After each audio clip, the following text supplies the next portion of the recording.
In the fall of 2021, a trail camera mounted to a fence post at the edge of a cattle operation in Montague County, Missouri, captured a single image that a wildlife biologist later described as the kind of photograph you look at twice before you believe what you're seeing. The image showed a large canid moving through a gap in the fence line at approximately 2 in the morning. It was not a coyote. It was not a domestic dog. It was not a wolf-dog hybrid of the kind that occasionally turns up in rural areas when someone's breeding experiment walks off. The animal in the photograph had the proportions, the coat pattern, the leg length, the skull shape, and the overall body mass consistent with a gray wolf, Canis lupus, an animal that has not had an established breeding population in Missouri in more than a century. The photograph was submitted to the Missouri Department of Conservation. It was reviewed by wildlife staff. It was not definitively confirmed or definitively rejected. It was placed in a category that has become increasingly crowded over the past decade and a half: probable wolf, origin unknown, status unclear. If you find yourself drawn to questions like this one, questions that don't have clean answers and don't get resolved in a single news cycle, stay with this. There's a lot more of it ahead, and it matters more than the headline version suggests. That 2021 image was not the first. It was not the last. Since approximately 2008, there have been a series of credible sightings, trail camera captures, track measurements, and, in at least 2 cases, physical evidence in the form of livestock kills with bite radius and wound pattern consistent with wolves rather than coyotes, documented across a corridor running roughly through the center of Missouri. The counties represented in the credible incident record include Morgan, Cooper, Montague, Cole, Callaway, and Boone. That is not the edge of Missouri. That is the geographic middle of the state. That is central Missouri, a landscape of agricultural fields, river-bottom timber, cattle operations, and rural communities that sits approximately 600 miles from the nearest documented wolf territory in the western Great Lakes, and several hundred miles from the nearest area in which federal wildlife managers have confirmed wolf presence in the past 50 years. No breeding pack has ever been documented in Missouri. No den site has been located. No pup mortality data exists for the state because no pups have been confirmed. What has been accumulating, slowly and without the kind of institutional attention that would produce clear answers, is a body of circumstantial evidence suggesting that individual gray wolves are moving through central Missouri with a frequency that is difficult to explain as simple accident, and that the explanation for why they are there at all requires understanding something about wolf biology, dispersal ecology, and the specific landscape conditions of the American Midwest that most of the coverage of this question has not bothered to address in any depth. The standard version of this story, the one that appears in regional newspapers when a trail camera photograph generates enough local interest to clear the threshold for publication, goes roughly as follows. A large animal is photographed or spotted. A local resident, often a farmer or hunter, describes the animal as a wolf. The State Wildlife Agency issues a statement noting that gray wolves are not established in Missouri, that the animal is likely a large coyote or a coyote hybrid, that the state will investigate, and that residents should not be alarmed. The story runs for a day or two. The Wildlife Agency's investigation produces no definitive conclusion. The story ends. The photographs accumulate in a file somewhere. The sightings continue. This version of the story is not dishonest. The State Wildlife Agency's skepticism is professionally appropriate. Gray wolves and large coyotes occupy a body size range that overlaps at the upper end of coyote and the lower end of wolf, and photographic evidence without scale reference or genetic confirmation is genuinely insufficient to establish species identity. The Missouri Department of Conservation's caution reflects the standard of evidence required for a biological determination, and that standard exists for good reasons.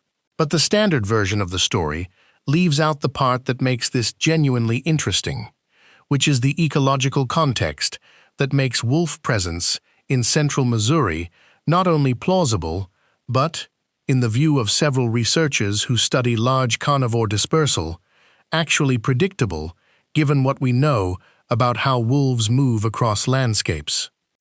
Gray wolves disperse. This is not a peripheral fact about wolf biology.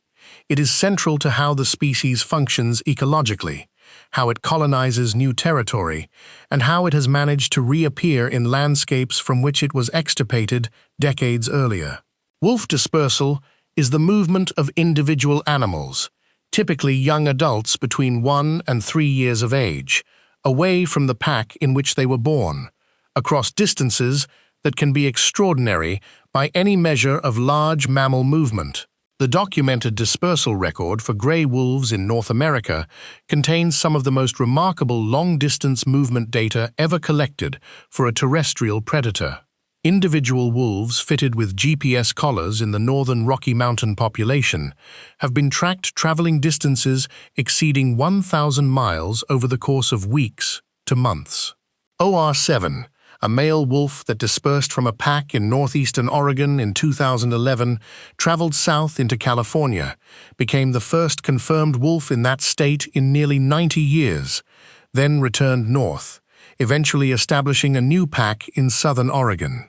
The total distance he covered in his initial dispersal phase, before pairing and settling, was approximately 1,000 miles across difficult terrain. These are not anomalies.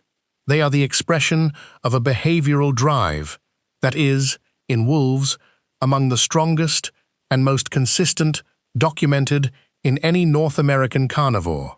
Young wolves that do not disperse do not typically survive to reproduce. The pack structure of wolf society is not built for surplus individuals. When a pack's territory is fully occupied by its established members, younger subordinate wolves face a binary choice: wait indefinitely in a submissive role with limited reproductive opportunity, or leave. The ones that leave are the ones that found new packs, colonize new territory, and produce the range expansion events that have been happening across the American Midwest and Northeast for the past 30 years, with a consistency that wildlife managers have sometimes been slow to publicly acknowledge. The Great Lakes wolf population, centered in Minnesota, Wisconsin, and Michigan, is the origin point for nearly all of the dispersal events that produce wolf sightings east of the Rocky Mountains in the lower 48 states.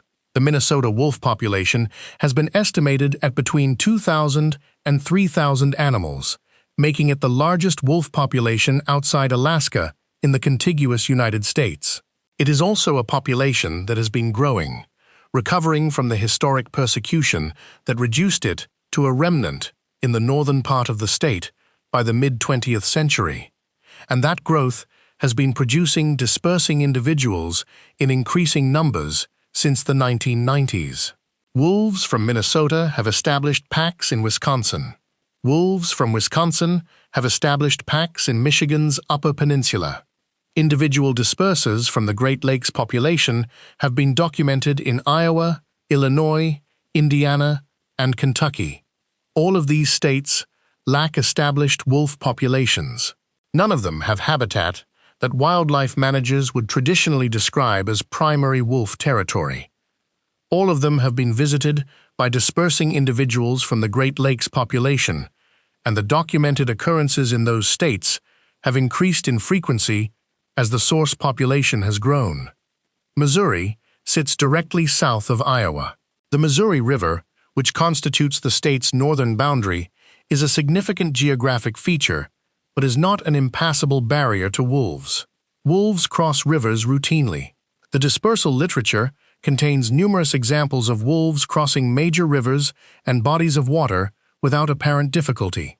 An individual dispersing from the southern edge of the Minnesota or Wisconsin population, moving generally southward through Iowa's landscape of agricultural fields, river corridors, and isolated timber tracts, would reach the Missouri border after covering a distance that is, for a dispersing wolf, entirely ordinary. The distance from the southern edge of documented Iowa wolf sightings to central Missouri is less than 200 miles. In the context of what dispersing wolves are documented doing, that is not a heroic distance. It is a moderate afternoon's worth of movement spread over several days. The question that the coverage of Missouri wolf sightings consistently fails to engage with is not whether individual wolves are capable of reaching central Missouri. The dispersal data establishes that they clearly are. The question that actually requires explanation is why central Missouri specifically, rather than any other point on the compass from the Great Lakes source population, has been generating credible sightings with the frequency and geographic clustering that the incident record shows. The answer to that question requires looking at the landscape itself, at the specific ecological characteristics of the terrain running through the center of the state, and at what those characteristics mean for a large predatory animal moving through them. The Missouri River Valley and the adjacent upland timber that characterizes much of central Missouri's landscape is, from a wolf's ecological perspective, considerably more hospitable than it looks on an agricultural land use map. The river corridor itself provides movement habitat of the kind that large carnivores use for long-distance travel across otherwise open agricultural terrain. River bottoms in Missouri support dense timber growth, thick understory vegetation, and the kind of structural complexity that allows a large animal to move and rest without exposure. The adjoining uplands, while predominantly in agricultural use, contain a prey base that would be recognizable to any wolf from the Great Lakes population. White-tailed deer densities in central Missouri are high, very high. The Missouri Department of Conservation estimates deer populations in many central Missouri counties in excess of 30 animals per square mile, with some areas running considerably higher. For a dispersing wolf moving through this landscape, the prey availability question, which is the primary biological filter on whether a dispersing individual can survive long enough to establish territory, is answered in the affirmative by the deer numbers alone. The cattle operations that characterize much of central Missouri's agricultural economy represent a different kind of ecological variable, one that is significant for both the wolf's survival prospects and the human dimensions of its presence. Wolves and livestock are a conflict dynamic with a well-documented history across every landscape in the American West where wolf recovery has proceeded, and that history has shaped the political and social environment surrounding wolf management in ways that affect how wildlife agencies communicate about wolf presence and how rural landowners respond to it. The central Missouri sightings have occurred predominantly in areas with active cattle operations. Two of the livestock kill incidents that generated credible wolf evidence involved cattle, specifically calves, killed in circumstances that the producers involved described as inconsistent with coyote predation, based on wound characteristics, bite radius measurements, and the manner in which the carcasses were consumed. Neither incident produced a definitive agency determination of wolf predation. Both produced enough uncertainty in the determination to prevent official confirmation. Both also produced enough circumstantial evidence to prevent comfortable dismissal. The livestock conflict dimension of wolf presence in central Missouri matters for reasons that extend well beyond the individual cattle operations involved.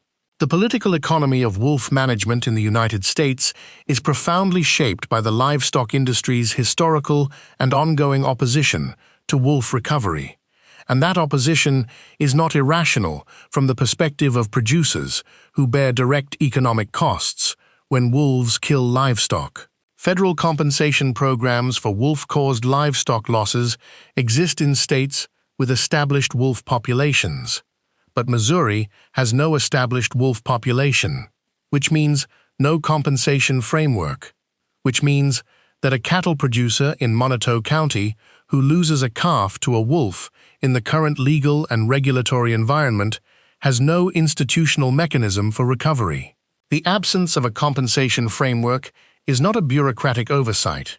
It is a reflection of the fact that Missouri's regulatory environment has not been built for wolf presence, because wolf presence was not, until recently, something that needed to be built for. The gap between the ecological reality of increasing wolf movement through the state and the regulatory and social infrastructure for managing that reality is one of the most practically important dimensions of this story, and one of the least discussed. The identification problem is the other dimension that the standard coverage consistently underweights. Distinguishing gray wolves from large coyotes in the field is genuinely difficult, and it is difficult in ways that favor systematic underreporting of wolf presence rather than the reverse. Coyotes in the eastern United States are not the coyotes of the western plains. The eastern coyote, sometimes called the coy wolf in popular media, is a hybrid animal that carries significant genetic contributions from Great Lakes gray wolves as well as domestic dogs, and it is substantially larger than the western coyote that most people have internalized as the reference image for what a coyote looks like. Eastern coyotes in Missouri commonly weigh between 35 and 55 pounds. Large males occasionally reach 60 pounds or more. A gray wolf from the Great Lakes population typically weighs between 60 and 100 pounds for females, and between 80 and 130 pounds for males. The body size overlap at the upper end of the coyote range and the lower end of the wolf range, when combined with the fact that photographs often lack reliable scale reference and field observations are made under conditions of variable light and duration, means that a significant proportion of the animals that are dismissed as large coyotes in the absence of genetic testing may be wolves. The dismissal is professionally defensible.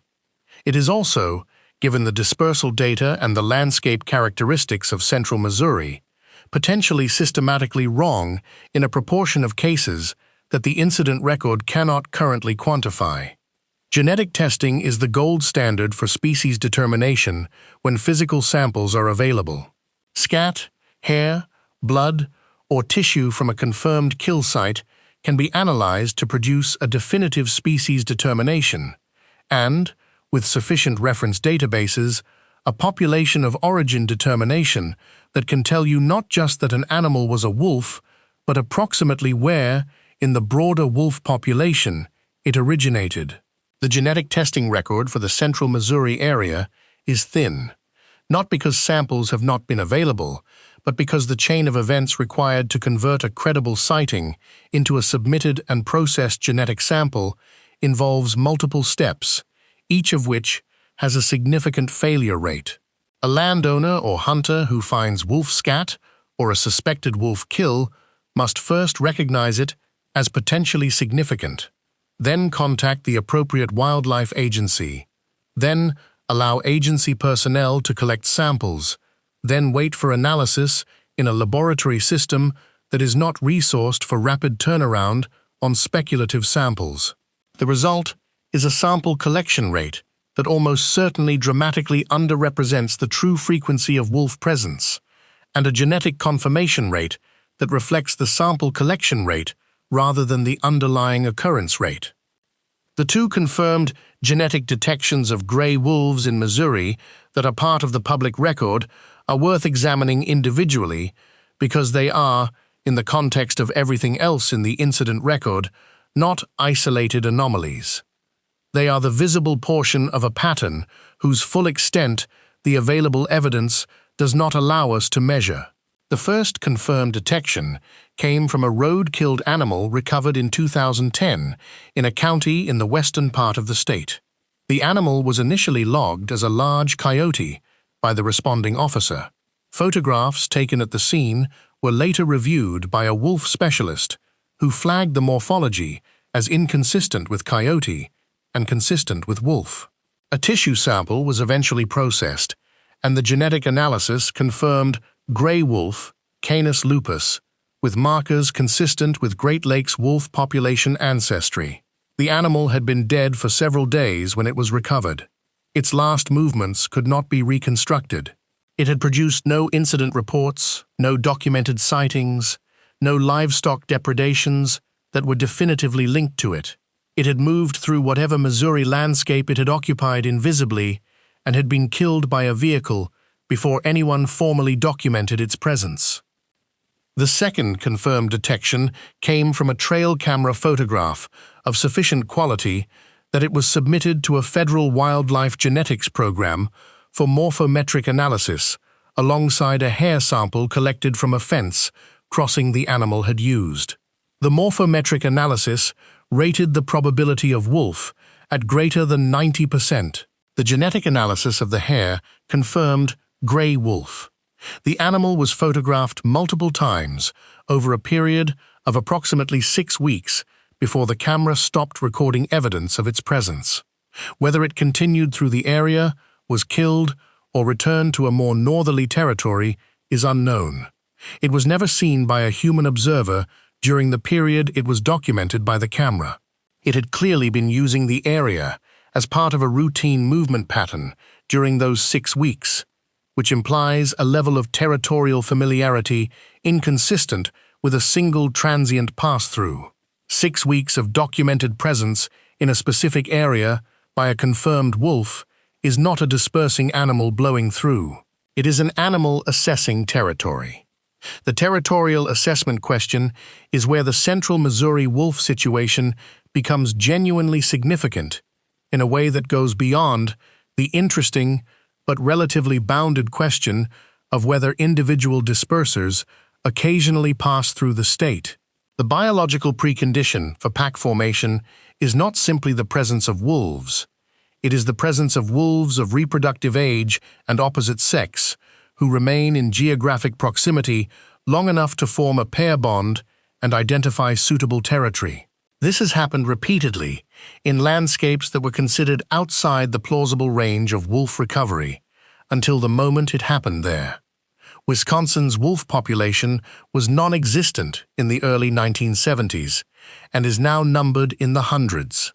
Michigan's Upper Peninsula wolf population was effectively zero in the 1970s and is now a substantial, genetically diverse, state-managed population.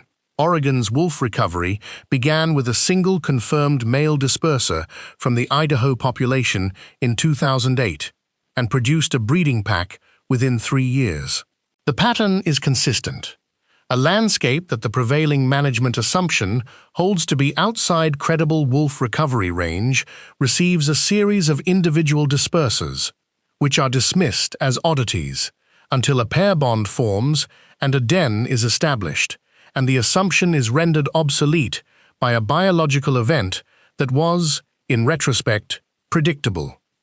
The specific conditions in central Missouri that make pack formation plausible in a way that a surface reading of the landscape would not suggest include several factors that are worth laying out explicitly. The prey base, as already noted, is abundant. The riparian corridor system that runs through the Missouri River Valley and its tributaries provides movement and denning habitat of the kind that wolves use in the Great Lakes region, where the species has demonstrated its ability to thrive in landscapes with heavy human land use as long as specific habitat features are present. The human population density in the most active sighting areas, roughly the corridor running along the Missouri River between Kansas City and Jefferson City, is lower than in the suburban fringes of the Great Lakes states, where wolf presence has been documented and where conflict has been managed, imperfectly but manageably, for decades. The distance from the source population in the Great Lakes is sufficient to produce infrequent natural dispersal events, but not so great as to render them impossible or even particularly rare given the documented dispersal ranges of Great Lakes wolves. The human dimensions of this situation are layered in ways that reflect the specific social and political landscape of rural Missouri, which differs significantly from the landscapes where wolf recovery policy has been most actively debated. Missouri is not Oregon. It is not Wisconsin. It does not have a strong tradition of wolf advocacy organizations with significant political standing. It does not have a federal wolf management program because it is not within the designated recovery area for any federal wolf recovery plan. The landowner community in central Missouri is predominantly agricultural, politically conservative, and shaped by a cultural relationship to wildlife and land that places a high premium on practical management and a correspondingly low premium on the kind of species-specific conservation framework that has driven wolf recovery policy in other states. None of this is a judgment on that community. It is a description of the social environment in which wolf presence in central Missouri would have to be managed if it reaches a scale that requires formal management, and it is a description that suggests the pathway to successful coexistence if individual wolves are indeed becoming established in the area will not look like what happened in Yellowstone or in the Northern Rockies. It will require a different conversation, built on different terms, with a community that has different priorities and a different relationship to the specific policy tools that have been deployed elsewhere. The farmer in Cooper County who sees a wolf on his property is not experiencing an abstraction. He is experiencing a concrete threat to animals he owns and a potential financial loss in a business that already operates on margins that leave very little room for uncompensated predator damage. His skepticism about wildlife agency assurances that the animal will move on or that the risk to his livestock is manageable is not irrational. It is grounded in the documented record of what happens when wolves become established in agricultural landscapes, a record that shows genuine and sometimes significant predator-livestock conflict even in states with established compensation programs and active non-lethal deterrence programs. The absence of those programs in Missouri means that the agricultural community in the central part of the state is facing the early stages of potential wolf presence without the institutional tools that have been developed in other states specifically to manage the human dimensions of that presence. Building those tools proactively, before a breeding pack is confirmed and before livestock losses create an adversarial political environment, is a strategic choice that the available evidence suggests is warranted. It is not a choice that appears to be actively under discussion in any public forum. The federal legal status of gray wolves adds a dimension of complexity to this situation that is not immediately obvious from the state-level framing of the incident record. Gray wolves in the lower 48 United States have had a complicated and contentious relationship with the Endangered Species Act over the past 4 decades. A relationship marked by repeated listing, delisting, relisting, court challenges, and management authority disputes that have consumed enormous legal and institutional energy and produced outcomes that satisfy almost no one completely. At the time of writing, the regulatory status of gray wolves in the Midwest and eastern United States remains in a state of flux that has been shaped by multiple court decisions and federal rule changes since 2020. The practical consequence of this regulatory complexity for the central Missouri situation is that a landowner who shoots a wolf that is threatening livestock may be in violation of federal law, depending on the animal's regulatory status, which depends on which federal rule is currently in effect, which depends on which court challenges have been resolved and how. The legal landscape surrounding wolf encounters in states outside established recovery areas is, for the average rural landowner, essentially unknowable without legal counsel. The gap between the biological reality of dispersing wolves and the regulatory clarity needed to manage human responses to them is one of the most practical and most neglected dimensions of this story. What has been happening in the broader Midwest is worth putting into regional context because it establishes that the central Missouri situation, unusual as it is not without precedent or parallel.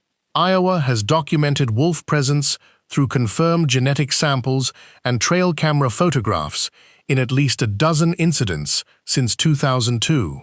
Illinois, a state that most people would not associate with wolf habitat, has had confirmed wolf occurrences based on genetic evidence in multiple instances, including a road-killed animal in 2002 that produced one of the first genetic confirmations of wolf presence in the state in the modern era.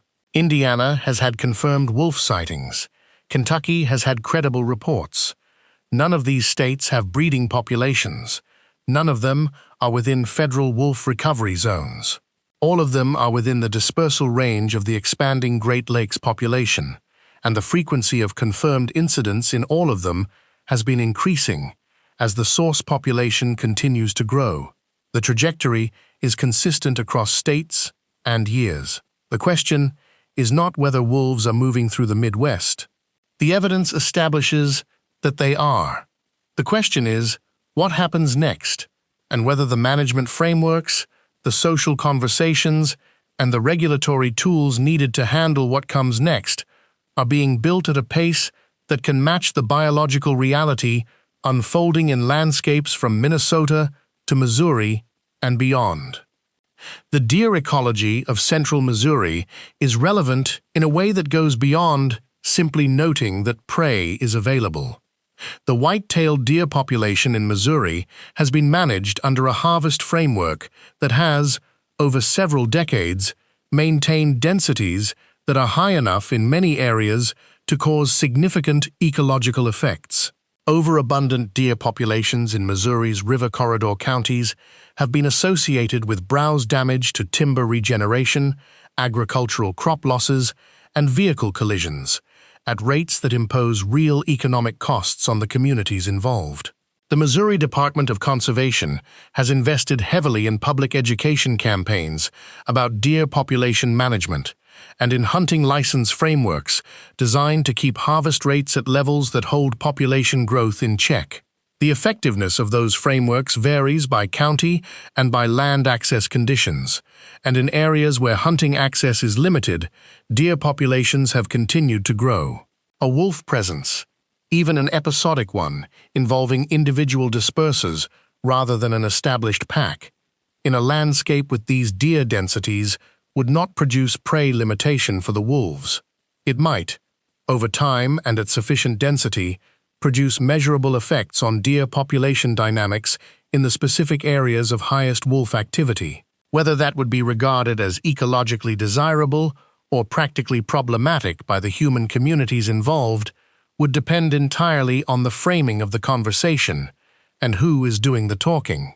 The trail camera network that covers rural central Missouri is, from a wildlife documentation perspective, remarkably dense relative to what existed even 15 years ago. The widespread adoption of affordable, reliable trail cameras by hunters, farmers, and landowners interested in monitoring their properties has created a distributed sensor network that covers far more of the rural landscape than any state wildlife agency could afford to instrument. This network is the primary reason that the credible sighting record for wolves in central Missouri has grown as it has.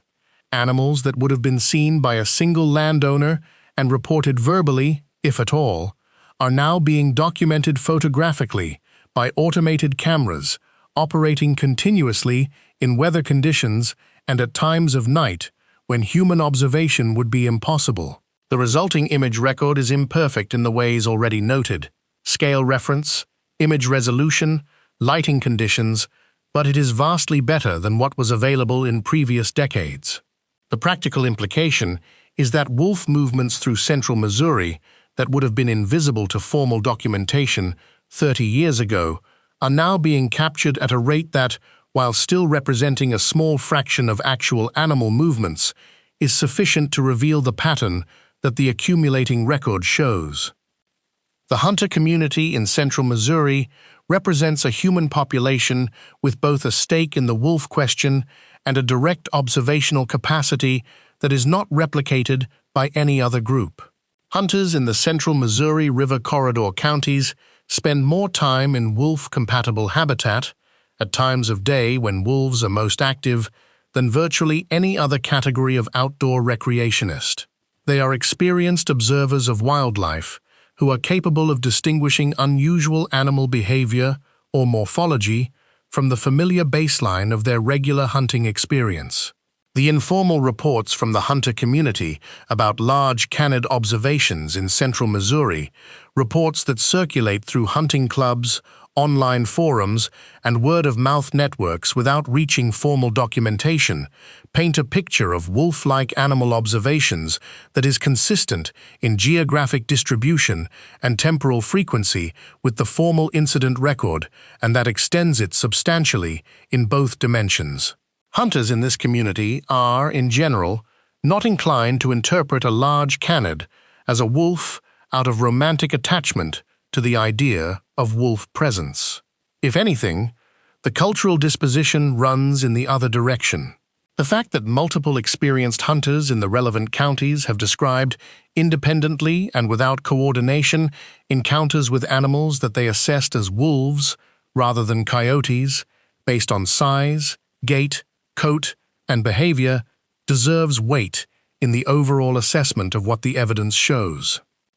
The response from the Missouri Department of Conservation to the accumulating evidence has been measured in a way that reflects the genuine institutional difficulty of the situation. The agency operates with a mandate to manage the wildlife resources of the state based on the best available scientific evidence, and the best available scientific evidence for wolf presence in Missouri is, by the standard required for formal determination, thin. 2 confirmed genetic detections in 14 years of credible reports is not sufficient to declare an established population. The morphometric and photographic evidence is consistent with wolf presence, but is not individually definitive. The livestock kill evidence is suggestive, but not confirmed. In this evidential environment, the agency's caution is not simply institutional defensiveness. It reflects the genuine limitations of the evidence base. What it also reflects, however, is the asymmetric consequences of the 2 types of error available to the agency.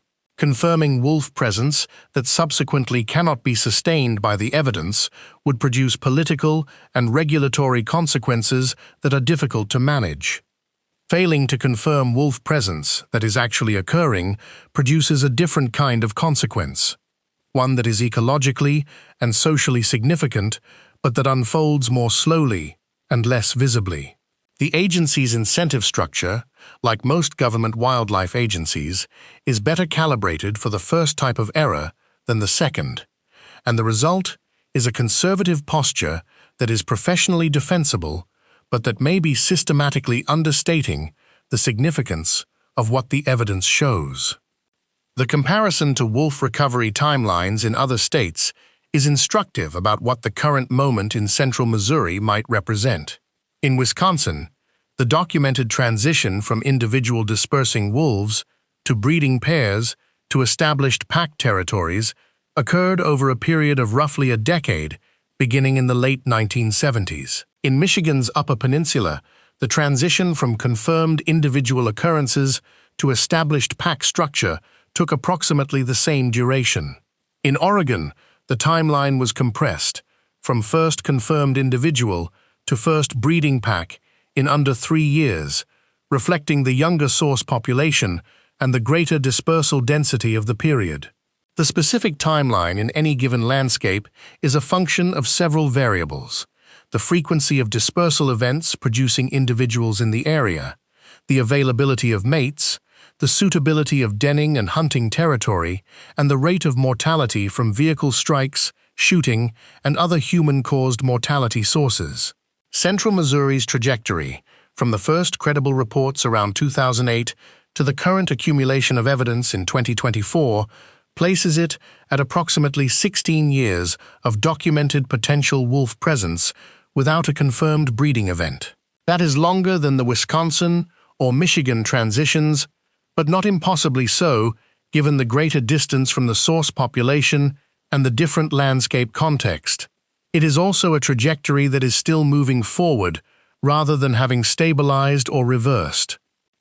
The mortality question is the one that the available evidence cannot answer with any precision, but that may be the most important factor determining whether central Missouri produces a breeding wolf population or remains in the current state of occasional individual presence. dispersing wolves die at high rates. The mortality sources include vehicle strikes on roads and highways, legal and illegal shooting, and the physiological costs of long-distance movement through unfamiliar terrain without the social support and cooperative hunting infrastructure of a pack. The Great Lakes wolf population has been studied intensively for decades, and its dispersal mortality data shows that a substantial majority of dispersing individuals do not survive to establish new territories. The ones that do are selected by a combination of behavioral traits, navigational ability, and luck, and their success is dependent in part on the mortality regime of the landscape they are moving through. A central Missouri landscape with high road density, a rural human population with both the inclination and the legal ambiguity that makes shooting a wolf-like animal a realistic option, and no formal wolf monitoring program to detect and investigate mortality events, is a landscape where dispersal mortality rates may be high enough to prevent pair bonding even when individuals are present frequently enough to suggest it should be occurring. The absence of a confirmed breeding pair after 16 years of credible sightings may reflect this mortality dynamic rather than an insufficiency of individual animals attempting to establish themselves. The highway infrastructure of central Missouri is relevant to dispersal mortality in ways that are specific to the geography of the state. Interstate 70, which runs east-west through the center of the state and connects Kansas City to St. Louis, passes directly through the corridor of highest wolf sighting frequency.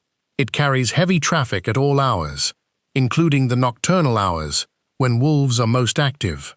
The crossing of a major interstate by a dispersing wolf is a genuinely dangerous event for the animal, and the road mortality record for large carnivores at interstate crossings in other states suggests that vehicle strikes are a significant source of mortality for individuals attempting to establish themselves in landscapes bisected by high-volume roads.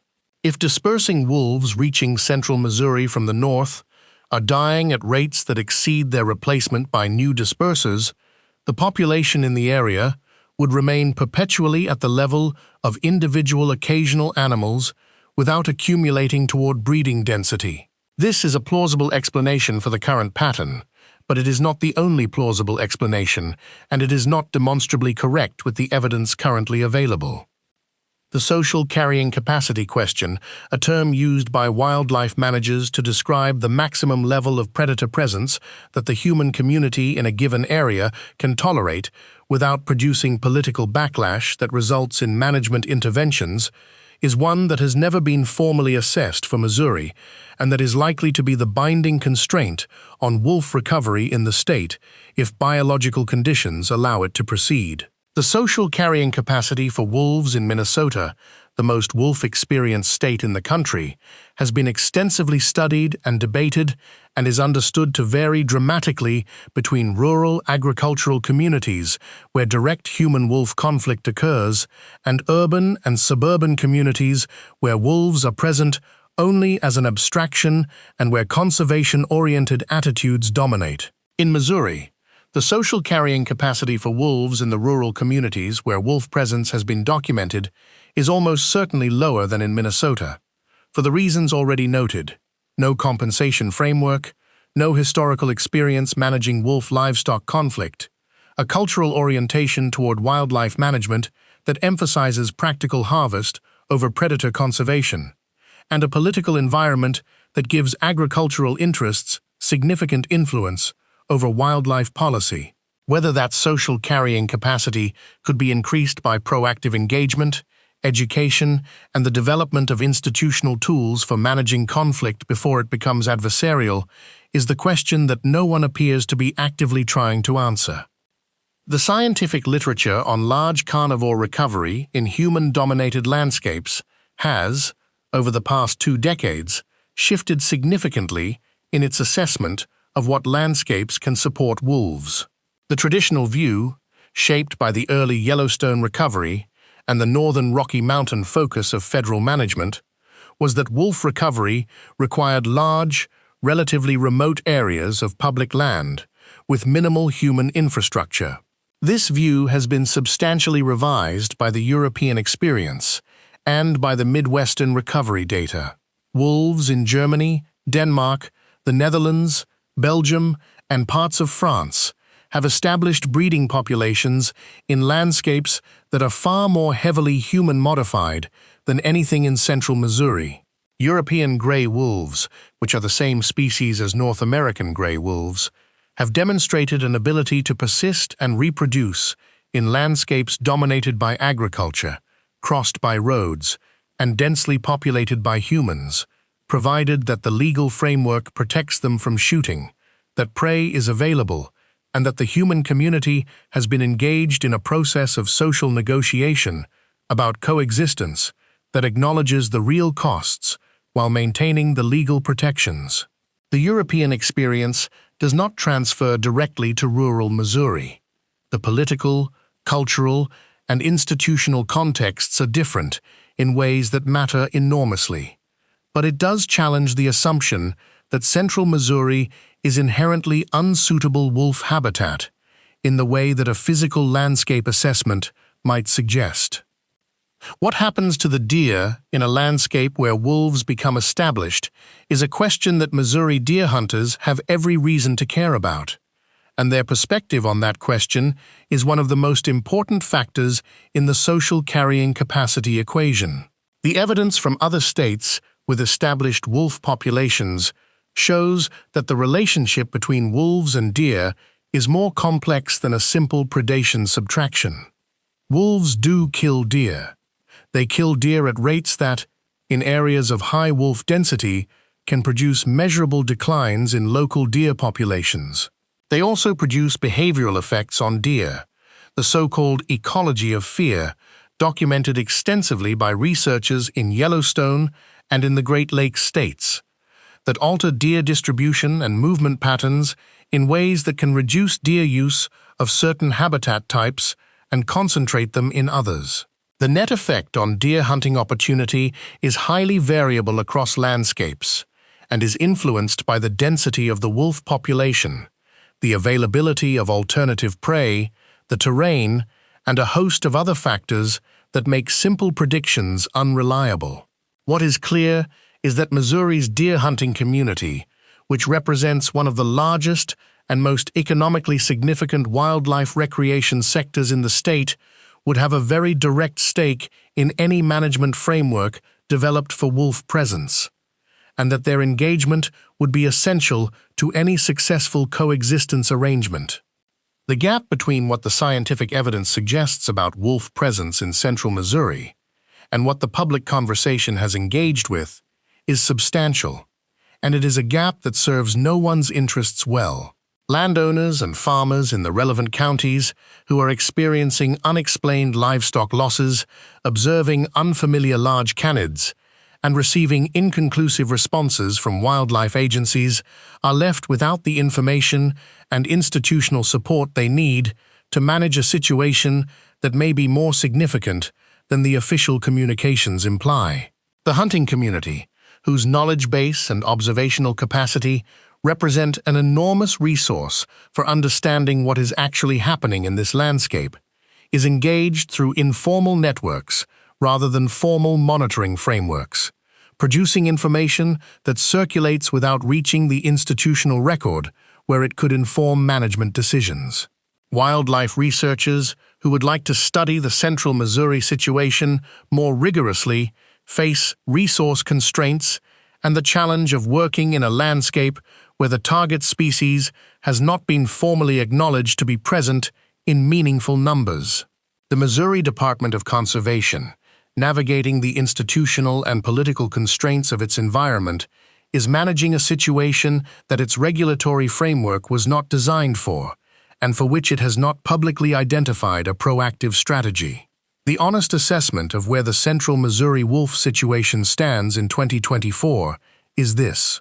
The evidence for regular wolf presence in the central part of the state, while not definitive by the standards required for formal biological determination, is sufficient to make the alternative explanation that all of the credible sightings, trail camera photographs, morphometric analyses, genetic conformations, and livestock kill evidence accumulated over 16 years represent misidentified coyotes or isolated anomalies, less plausible than the hypothesis of regular individual wolf presence, possibly including long-term territorial occupancy by at least some individuals. The evidence for an established breeding pack does not exist and cannot be manufactured from the available record. The evidence for the biological preconditions that would allow pack formation to occur, abundant prey, suitable habitat, regular dispersal events producing individual animals in the area, does exist and is consistent across multiple independent lines of evidence.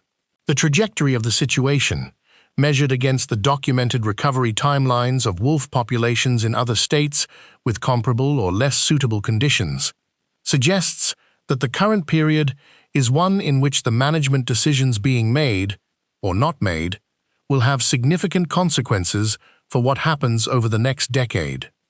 The communities most directly affected by wolf presence in central Missouri, the cattle producers, the deer hunters, the rural landowners, the people whose relationship to this landscape is not recreational, but economic and generational, deserve an honest conversation about what the evidence shows. They deserve to be engaged as partners in developing management approaches rather than managed as problems to be worked around. They deserve access to the compensation frameworks, the non-lethal deterrence resources, and the regulatory clarity that communities in other states have received because their states acknowledged wolf presence and built institutional responses to it. None of those things are possible as long as the official conversation remains stuck in the posture of maximum skepticism about what the evidence actually shows. The Wildlife Agency's caution is understandable. It is also, in the face of 16 years of accumulating evidence, increasingly a posture that protects institutional risk management at the expense of the rural communities that are encountering these animals in the dark, with no framework for understanding what they're seeing or what they should do about it. The gray wolf is not a newcomer to Missouri in the deep historical sense. It was present in the state until the late 19th and early 20th centuries, when the combination of habitat clearance, prey extirpation, and direct persecution reduced it to zero. What is new is not the wolf in the landscape. What is new is the wolf returning to a landscape that has changed significantly in ways that make its return both ecologically more plausible than the historical timing might suggest, and socially more complicated than the conservation narrative around wolf recovery has generally acknowledged. Missouri's forests have recovered substantially from the clearance era. Its deer populations have recovered fully and then some. Its river corridors, while degraded in many places, retain enough structural integrity to support movement by large mammals. The landscape that drove the wolf out in 1900 is not the landscape that exists in 2024. Whether the landscape that exists in 2024 can support wolves in a way that the human communities sharing it can live with is a question whose answer will be determined not primarily by biology, but by the conversations and decisions that happen in the next several years, before the situation resolves itself on terms that no one chose and no one planned for. The wolves that have been photographed in Moniteau County, in Morgan County, in the river bottoms along the Missouri and the Osage are not asking permission. They are doing what dispersing wolves do, moving through the landscape that exists, eating the prey that is available, finding the territory that is unoccupied, following the biological imperative that has driven wolf range expansion from Minnesota to Oregon to California to Kentucky. The relevant question is not whether they will continue to appear in central Missouri, because the evidence suggests they will. The relevant question is what the human communities and the institutions that serve them are going to do about it, and whether they are going to be given the information, the tools, and the honest conversation they need to make that decision thoughtfully rather than reactively. The photograph on the fence post in Moniteau County in 2021 was not the beginning of this story, And the way that photograph was filed away, without resolution, was not the end of it either. The animals keep moving. The cameras keep recording. The evidence keeps accumulating. At some point, the conversation has to catch up.